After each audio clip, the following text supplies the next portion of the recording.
Welcome back to the show. Today we're going to be talking about industrial real estate. This sounds exciting, doesn't it? Not really. Industrial doesn't sound too exciting, but we are going to give you the top 10 things you want to look for when putting a value on the property. Yep. So I've got George Pino, is the CEO of Commercial Brokers International here, and he's going to walk us through everything he looks for when he does an industrial investment or actually brokers a deal. So George, Thank you for coming in today. Thanks for having together. me. Yep. Absolutely. And, as you mentioned, would like to talk about some of the top 10 items that affect the value of industrial real estate, some of which actually aren't considered even with astute investors. Right. They may not be looking at it or considering it when they're making the purchase, especially the last item. So I would suggest that you stick around for the whole video and look at number 10. All right, let's do it. All right. So first and foremost, very first thing we want to look at is the zoning. Yeah. Why does that play a factor? Make sure you can do it. Well, make sure you can do it. But more importantly, a lot of people think industrial zone is just an industrial zone. Yeah.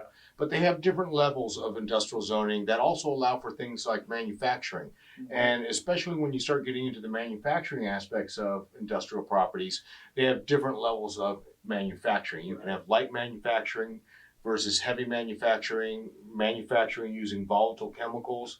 Whether it's like furniture, things like that, with a lot of the glues. Volatile chemicals or furniture? A lot of glues and solvents. Believe it or not, yeah. they actually are a pretty heavy contaminant a lot of times when it comes to industrial properties or actually furniture manufacturing companies. Yeah. So when you take a look at that, that's all a factor of it. Obviously, and typically speaking, the higher zonings in most municipalities allow you to do the lower levels as well. So the better the zoning, the stronger the zoning you can get, the better for the property. Also, certain types of zoning, like heavy industrial, is pretty rare, heavy manufacturing. So if you have a property that's zoned as heavy manufacturing, it's going to command a little bit of a premium just because of that. And you can still do all kinds of other. You can just use it as a straight warehouse. Doesn't mean you have to do manufacture just because it's zoned as that. How are we doing with inventory on the heavy manufacturing? It's for the most part, actually, still pretty good. It's still pretty good. Most of the newer stuff, I've heard the manufacturing is out of the area a little bit more so as opposed to in the infill areas that we've seen it traditionally. So we've seen a little bit of change there. Obviously, cities don't like to have that industrial manufacturing possible. Well, some cities actually love it. Yeah. So tax revenue. Yep, and we're going to get into that. But others, but overall, we're actually doing fairly well.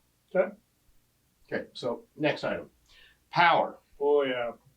A lot of times an investor will come in, why do I need power at an industrial building? It's a warehouse. Right. Okay. Warehouses, though, aren't the only industrial buildings. So really you need to understand what the use and what you're planning on using. Also potentially for exit strategies. Yeah. If you're in an area such as Los Angeles or New York where you see some of the industrial areas actually disappearing, the traditional industrial areas, and being converted into office use or lofts, well, you want to make sure you have the power for that. And if you're only set up to have a couple hundred watts of power because you're a warehouse, and all of a sudden, if you try and convert that to an office, you're going to need 1,600 amps of power. Right. So it can play a big factor. It's part of your exit strategy. What kind of panels, and also what if it's clean power or not clean power? Do you have 3 poles coming in? Is it 3-phase or is it 1-phase?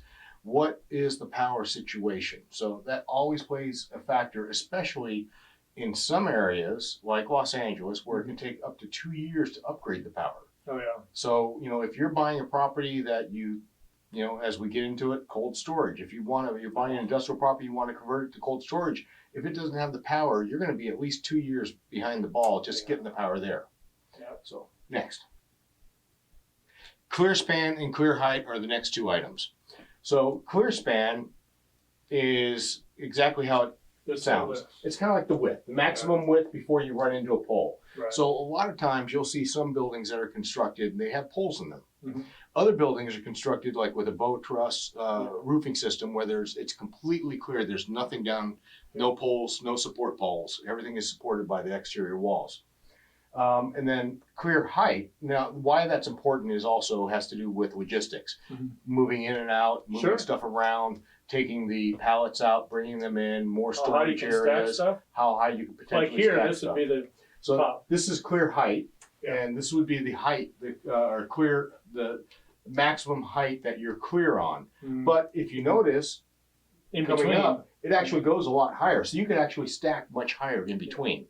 So, your height is not so much a factor as clear height. And if your clear height's only 10 feet or 11 feet, you may have issues bringing in multiple pallets at a time, which then causes you to have to arrange for, taking, instead of bringing 3 pallets in, you can only bring in 2, which, a lot more labor. 50% labor costs. So that's going to affect people when it comes to the actual cost and value of the building and rent that they can charge. Okay. So next, doors. You have 2 different types of doors, your roll-ups and your dock high, and then also truck access. So let's go over these individually. A roll-up is pretty simple.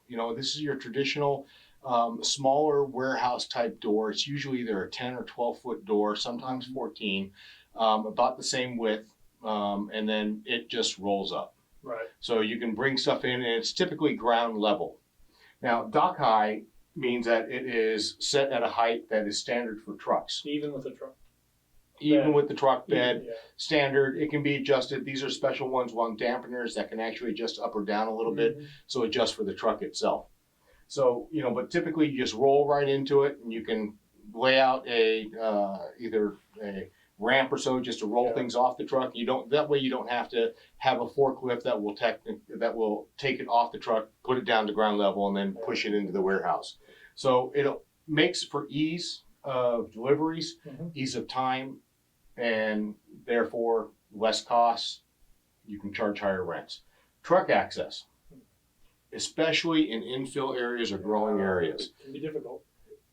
very important to be aware of. Just because it has a roll-up door or a dock high access doesn't mean a truck can get into it. Right. I've seen properties where the truck drivers, especially if it's multiple trailers, they just can't back into it. They can't get into that location. Another property was built next door to it, or it just doesn't have the curvature. Trucks have gotten bigger. There's one on Lincoln, just south of Washington. Yeah.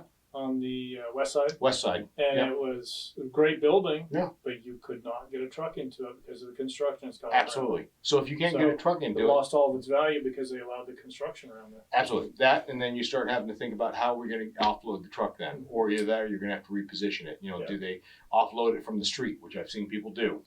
Real pain. Takes too long. Absolutely. So these 3 things you definitely want to consider as well. Okay. Next, port or rail access. Oh, Understanding who your tenants and what their tenants' needs are going to be. If they're doing a lot of shipping and receiving, distribution, do they need port access or do they need rail access? Meaning, port access probably more so for people that are shipping from overseas. Yep.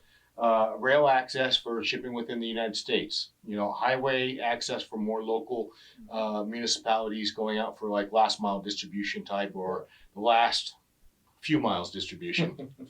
So these are all factors to take into place and will affect the value accordingly. Okay. Next. Specialty. We touched on this very briefly. Yeah. Refrigerated, cold storage, or food use. So this is pretty unique. I know here in Southern California, there's a shortage of it. Absolutely. Big shortage of refrigerated cold storage. To the point where some companies are actually bringing in refrigerator containers that they use for shipping and putting them inside the warehouses as their cold storage because they can't find the cold storage that's there. Yeah. Food use as well. If you're doing any kind of food manufacturing, if you're processing any kind of food, packaging it, even if you're not making the food, just packaging it, repackaging it. The building has to be special built. It has to be ADA compliant. You need floor drain, or not ADA, FDA compliant. Yeah. ADA probably too. Yeah, definitely. But you're gonna need floor drains to be compliant. If your building doesn't have that, it's very difficult to retrofit it. So it's so expensive to have absolutely. it afterward. Absolutely. So this all affects valuations. Next, kind of a tie into the climate, cold storage is your climate.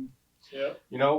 Be aware that in certain areas, it may command less of, if you have to spend a lot of money heating the product or in the winter, cold winter months, or air conditioning the product in the summer months, your utility bills are going to be that much higher. Your operating costs are going to be that much higher. For that matter, if you're in heavy snow areas, even your parking, your parking replacement, roof replacement, your life expectancy is less.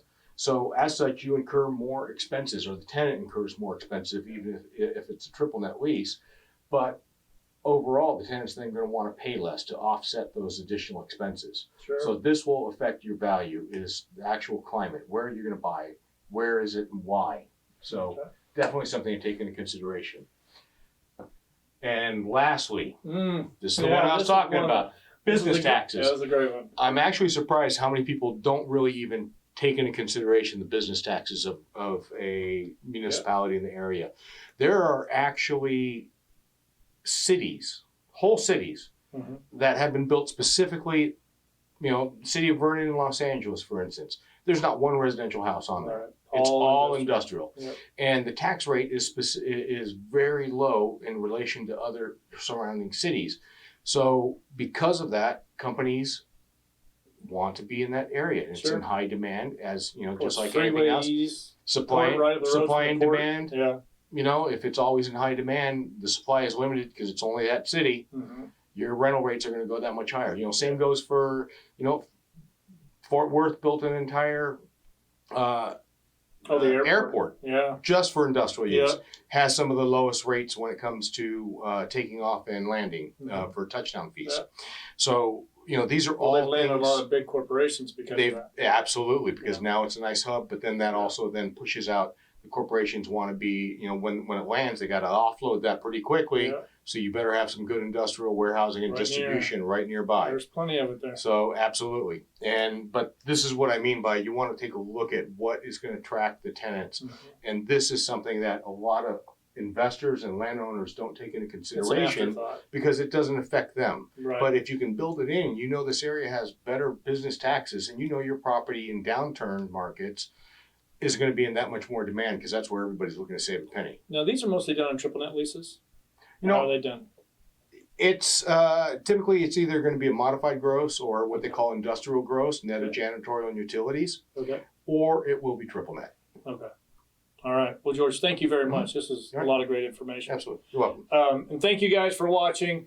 If you have any questions, you're welcome to DM me, or you can contact George directly. I'll put his contact information down below. And thank you for watching. And give us a like, and while you're there, make sure you subscribe.